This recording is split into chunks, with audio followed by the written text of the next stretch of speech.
Hey, it's Tim Kawakami here. North and South show with my co-host, the Los Angeles Times, Dylan Hernandez, early in the morning. Well, pretty early in the morning on Wednesday.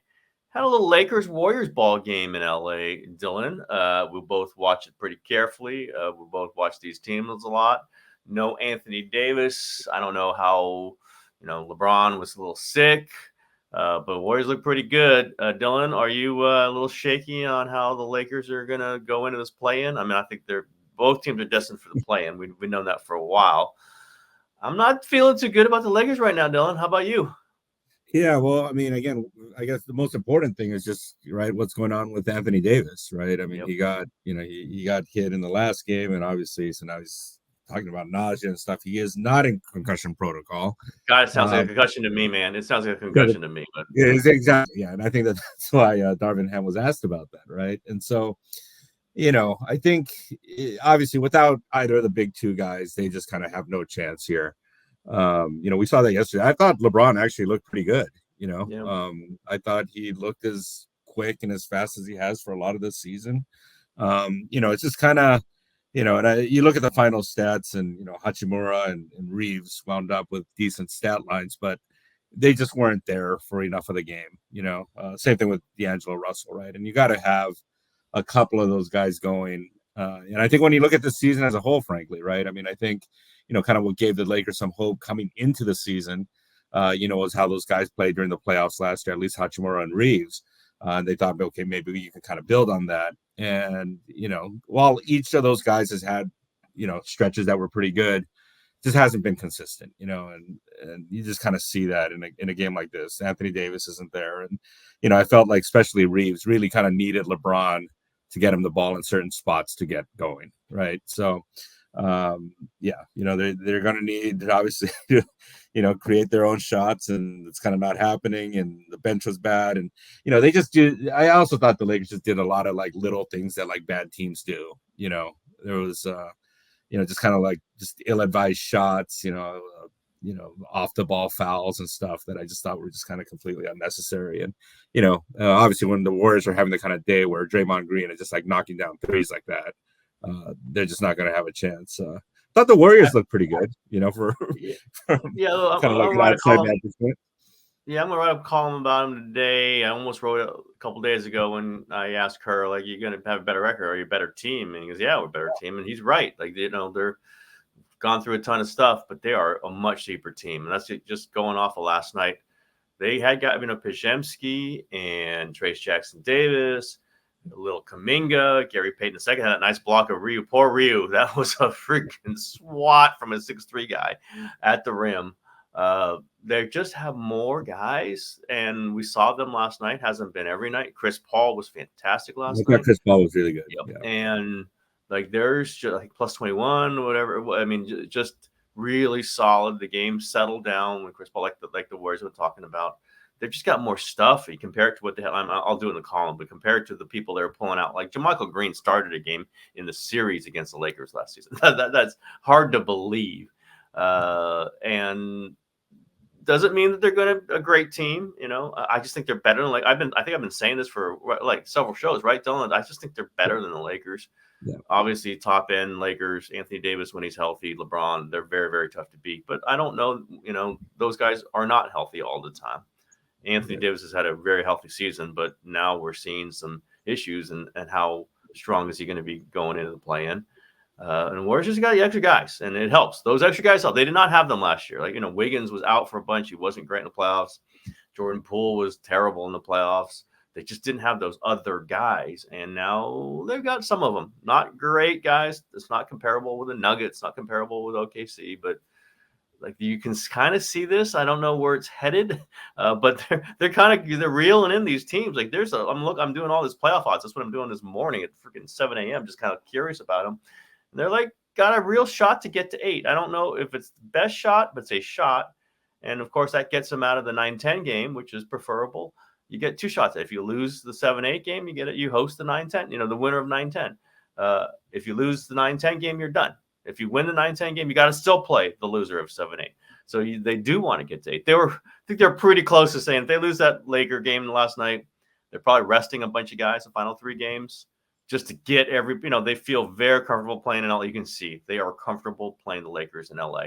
I don't think they would have been terribly, terribly afraid of a 9-10 game in LA. But man, if you can get to 8, that's the difference. The difference between 8 and 10 is pretty high. I don't want to sound super positive about them. They're not a great team. They're probably going to go out in the first round, even if they get through the play-in. But they're better than last year, and that's something, right? There's something about that. We're disappointed too when all their guys are going to get another year older, and they might lose Chris Paul, might lose Klay Thompson. I don't know, but I've not trying to sound like a Laker basher here or a Warriors honk. I just like this situation better than I like the Lakers, because then I don't know what. Let's say this: Lakers kind of stumble down the stretch, lose a play-in game, out. What does LeBron do? Does that affect what LeBron's going to want to do? We got the player option. I think he wants to stay in LA, but I don't know. His mind might start getting watered. Bronny James might get drafted by somebody else. What kind of fear is there in LA that a lot of the way this ends is going to affect maybe where LeBron ends up next year?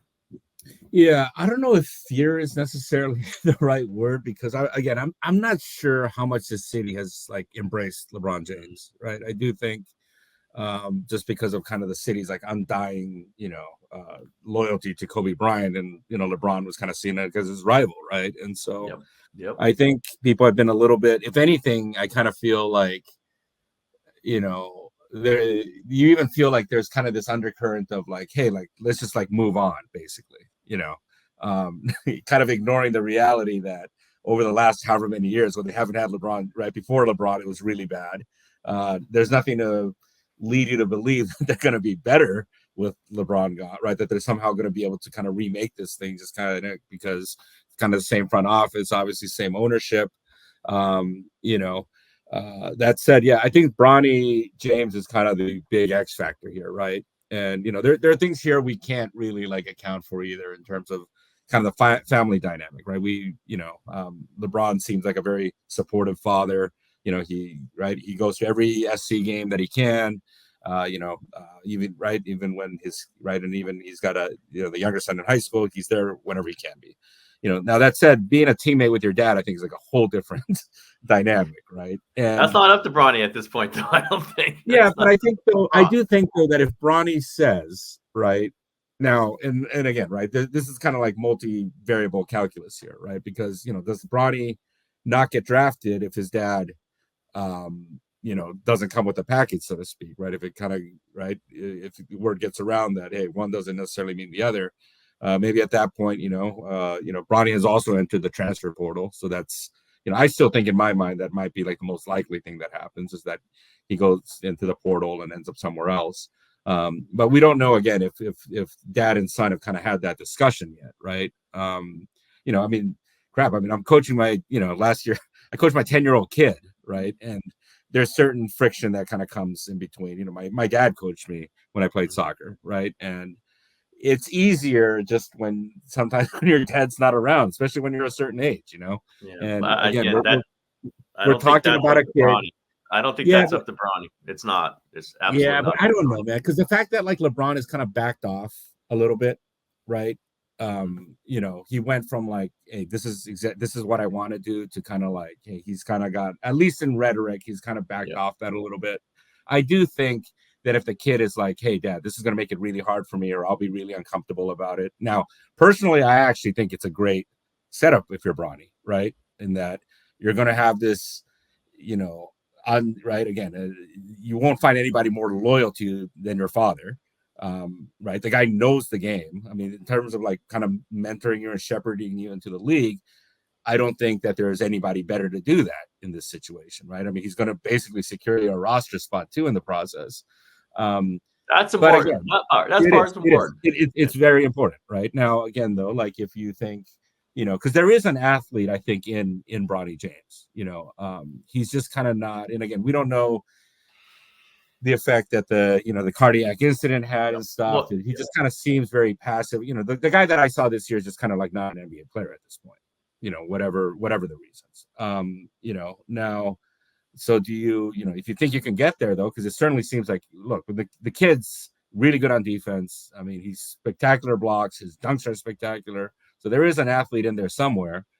maybe he is just better off going off to another school and, giving it a couple more years and just kind of developing in that way. So I don't know. Again, like, I think what you're saying is most likely the case, right? That, yeah, like, they see this is the easiest path in. I'm just saying though that, again, you just never quite know the family dynamic and stuff, the relationship exactly between the father and the, son. And I could see a scenario. I'm not saying it's a likely one, but I can see one where the son is kind of like, hey, you know what? I need some space here. I mean, he went to USC yeah, with his dad right, playing for the Lakers. Right, and it didn't go great. And it didn't. That's the thing, though. But it didn't go great, right? He didn't go great because he didn't play great. But I don't think the plan. It was a deviation from the plan. I understand what you're saying, and it's very logical. This is not the way LeBron's going to play this. It doesn't mean, and I don't think any team's going to get the signal like, don't draft him because LeBron won't. No, they're going to want him drafted by somebody, and then LeBron will use that as a like, okay, I might now sign with that team. I don't think there's going to be any hard and fast, oh, I'm absolutely going to sign with you if you draft Bronny, or I'm not going to sign with. They just kind of want it out there as an option, in my opinion, just knowing the way this is gone. And I think Bronny's okay with it. I've heard he's a very solid kid. He's really a team first guy, but he's done nothing to indicate that he wants out of this play with my dad in his final years kind of thing. I would kind of foresee the Lakers kind of being forced to draft him, get into a maybe have to trade for a pick that gets you into a place where you can draft him, because they don't want to screw around with a chance that the Warriors draft Bronny, right? They don't want to get into that world where which is not, nothing is ever guaranteeing anything, but because the Warriors can't pay him. So, I mean, you get into a whole other thing. But knowing what LeBron is, there will be options on the table, and some of them will not be happy to the Lakers, because I understand what you said. I completely agree with you. The city of LA is never going to be LeBron. The Lakers fans are never going to be totally LeBron. They have Kobe, they have Shaq, they have Magic, they have, all these lists, but you can't replace them. He leaves, they're done. Like, they're done. I 1,000% agree. And I also think that the people running the team are aware of that, right? Which is why they've done everything possible to, again, on the outside, you might have this thing of like, hey, let's just move on from here. People running this team, no, they lose him. I mean, they're so beyond. Can I say bad words? Yes, you can. Please do. They're so fucked, right? Like, and I know my colleague Plashke calls for LeBron to be traded every 6 months, but man, Red Smith award-winning Bill Plashke. So you watch so him out there. Who am I to question him? How many times has Bill Plashke sworn on a podcast? That's why he is the guy he is. It's a lot of LeBron, a lot of Bronny. Yeah, I just, this is not going to be Bronny's call. It's just not, or he's fine with it. Like, he's already decided he's fine with it, and it's all cool. We'll see what happens next year. I can just see the Lakers having to trade. LeBron's passive aggressiveness means that they've got to give up something in the future in order to get into the top of the second round, so they can draft Bronny to make sure that LeBron doesn't have a wandering eye. Now, he still might leave. Who the hell knows with him? But to line things up best for him to return to the Lakers, probably, maybe not even take the player option, just do a 2-year deal, with the Lakers and just expand it. I don't think he wants to leave LA. Oh man, we got down a long road here, and I've been told we got to get to other topics because my friend Janelle is very, very, very, very sharp about this. So let's skip around here. I think Shohei Otani is really a decent baseball player these days. Kind of got the headlines moved away from the gambling, Ippei Mizuhara. I don't know. I'm not watching the games every day. I know you are. The guy seems like he's hitting a home run or getting a double, scoring a key run every single time. Is he just in a groove? Is it just the regular Shohei Otani that we're seeing now? Yeah, I mean, and even then, right? I think he's at 3 home runs right now. It's just that everything he's hitting he's just so strong, right? Yeah. I mean, he gets jammed, he fights it off. I mean, he's scraping balls off the ground and lining them into the corner at 100-something miles an hour. You're just kind of seeing just the overwhelming kind of physicality, I think. And you're right. He's just kind of hitting everything, right? It kind of doesn't matter where it is, it seems. He's managing to get like his bat on the ball. And, and then yesterday he just left one over the plate and he just crushed it. So, Yeah, he's kind of doing, I think, what they expected him to do. We've talked about this before. The top three in that lineup, it's Betts before, Freeman after. Can't imagine that that's very comfortable for a pitcher to go through, especially, you start getting into those later innings, and you're just kind of seeing the way the team's playing right now too. Despite their pitching kind of having some shaky moments, this team's going to score a lot of runs. I still think that there are, very legitimate questions about how this looks like in October, but hey, look, we're still in April here, so they got plenty of time to kind of fix up the bullpen. Tyler Glasnow has been really good. So yeah, I do think to some degree this is kind of what more or less what the team had in mind, when they picked up Otani, and obviously they're getting it both, on both ends, right? The marketing thing is kind of, I think, going the way exactly they wanted him to go. He is, even gambling, no gambling, the biggest story in the game, and now they're 10-4 now. They're already, let me look at this thing. I think they're 4 games up already in the standings. Well, you know what? I think they're going to win over 100 games, which guarantees a trip to the World Series for them, right? It just automatically goes write them into the World Series. A great regular season, and we'll see what happens in the postseason. But they're going to win 100 games. They're going to win more than 100 games, and they're going to win the NLS. I don't think there's any question about that, and we'll see where it ends up. But no, I've just been impressed by the consistency of Otani, I guess. Like, he hasn't been a slump. He hasn't felt pressure. He just goes out there and he battles the pitchers and gets on base or hits a home. Something happens, and it's very Bonds-like to me. Not the home runs, maybe, but you got Otani coming. Oh, God damn, what are we going to do? Otani's coming up now. Right. And it's in the middle of that Betts Freeman sandwich, should we say? And it's just, again, I was watching, against the Giants. They swept the Giants. Otani wasn't dominant, but he was just you're always thinking about when's those 3 coming up? When's Otani coming? What do you got? Your pitching is what? How's your pitching set up to face that group again? And that, man, that is just going to be a constant for them for quite a long time, maybe many years. And that's why the Dodgers got it. Let's quickly turn to the Giants, who are not looking good. Have just lost 2 in a row to the Nationals. I said it, boring. They were boring last year. They're a better team this year, I believe. They got more talent, but Chapman is not hitting. Snell was terrible against the Padres. I don't know. It was National. I can't even remember now. They're the games all blur together because they're doing the same thing. They give up early runs and then they can't score. They can't score to catch up. Nobody's hitting. Conforto was for a little while. Looking from the outside, Dylan, you just you ready to jump on the Giants, or you think there's still something there? It's still early. It's really early. They do have pitching. They got pitching. Yeah, and that's the thing is, it's just every team goes through stuff like this. The Dodgers at some point are going to maybe, for them it won't last as long, right? But they're going to have a 3-4 game window where nobody's hitting. It's going to happen. It happens to everybody, and it's just when it happens, in the first few weeks of the season, that's your entire sample size. So I think people kind of tend to make, a lot out of it, obviously. But I don't think they're a bad team. I saw them when they got swept down here against the Dodgers, and, they kind of just got out firepowered.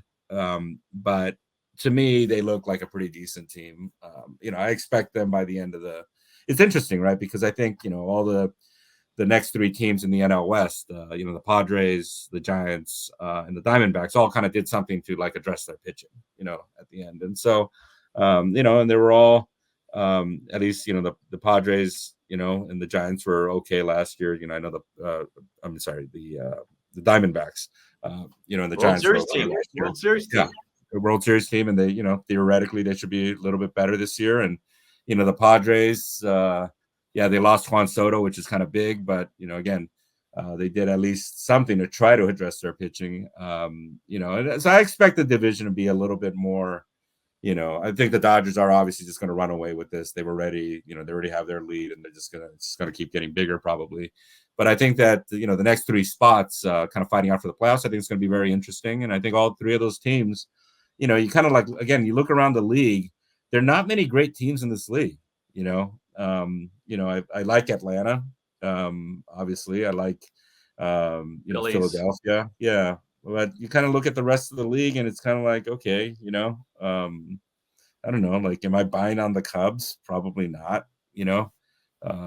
Brewers, yeah. So like again, I think that they're going to be right there. It's early.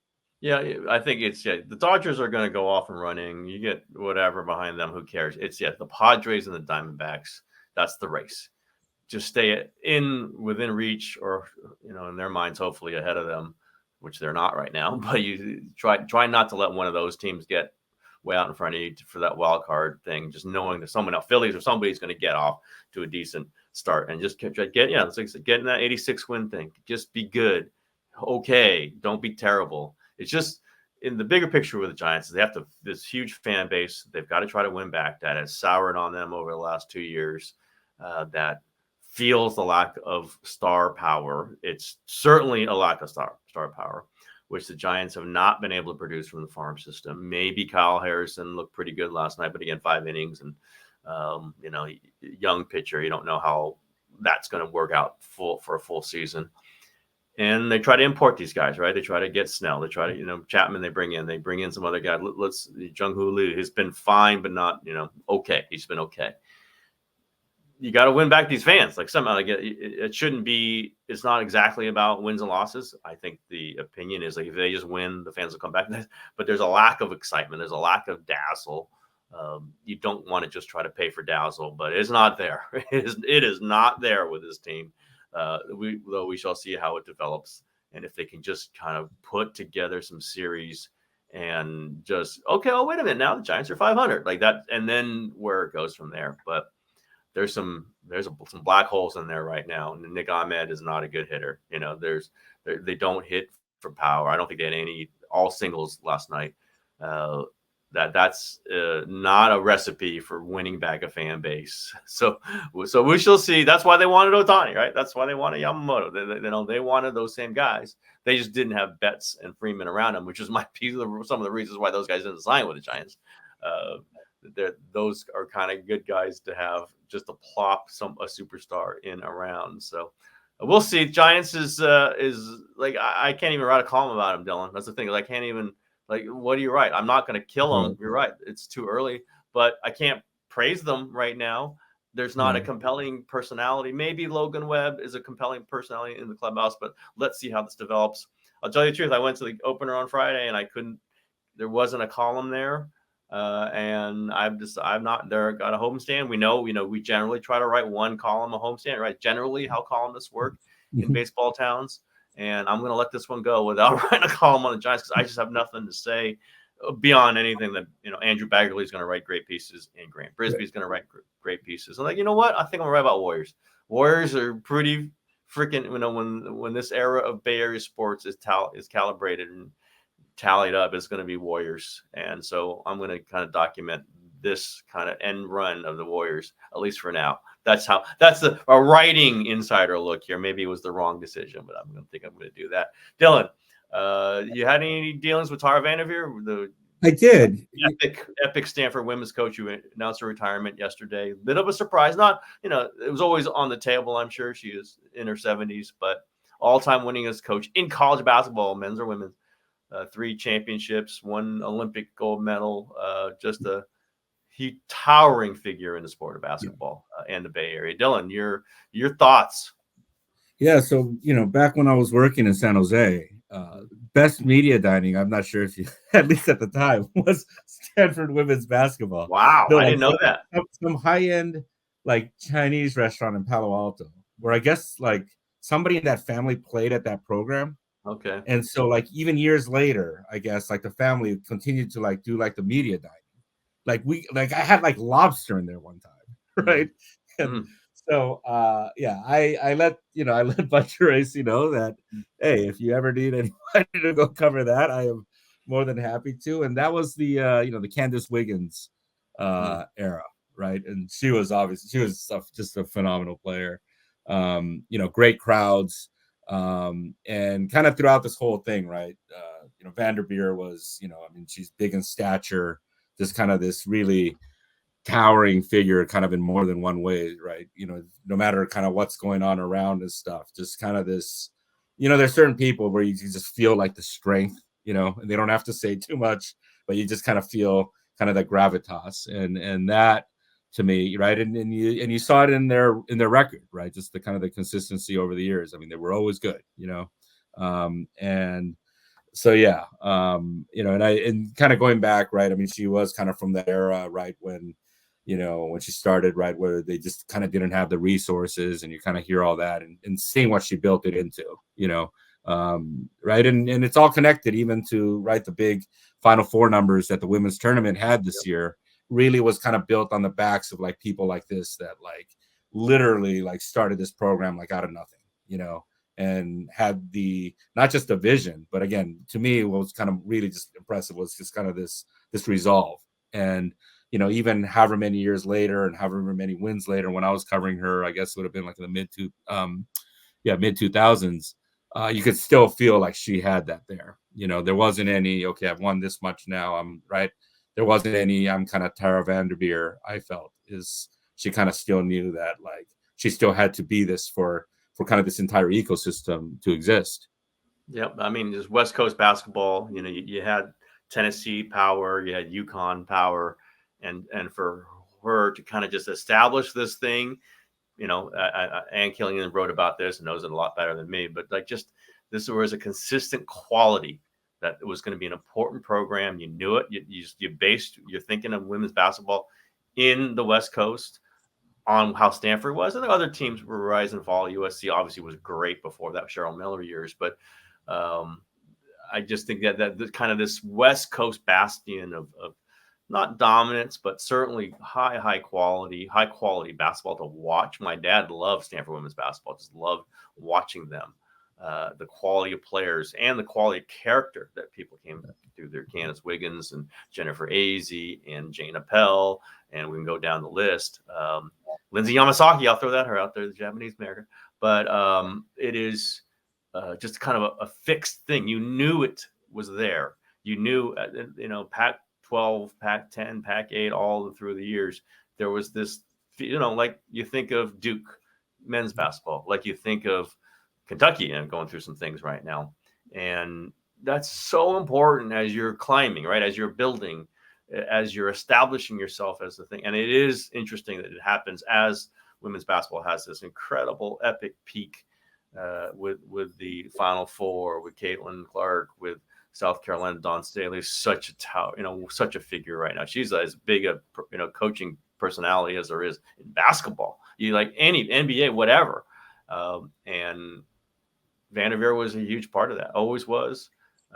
Not a big arrogant personality in any way, by the way, like a very, very normal person, certainly with an ego, as all coaches do. You have to deal with players.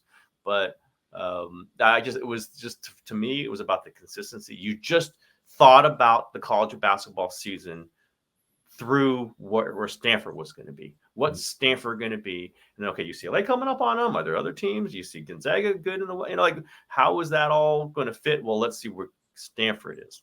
And there's a responsibility with that, and there's a real incredible value of that. And we'll see how Stanford is after. I think Kate Pay is certainly ready for it. Played at Stanford, knows that program.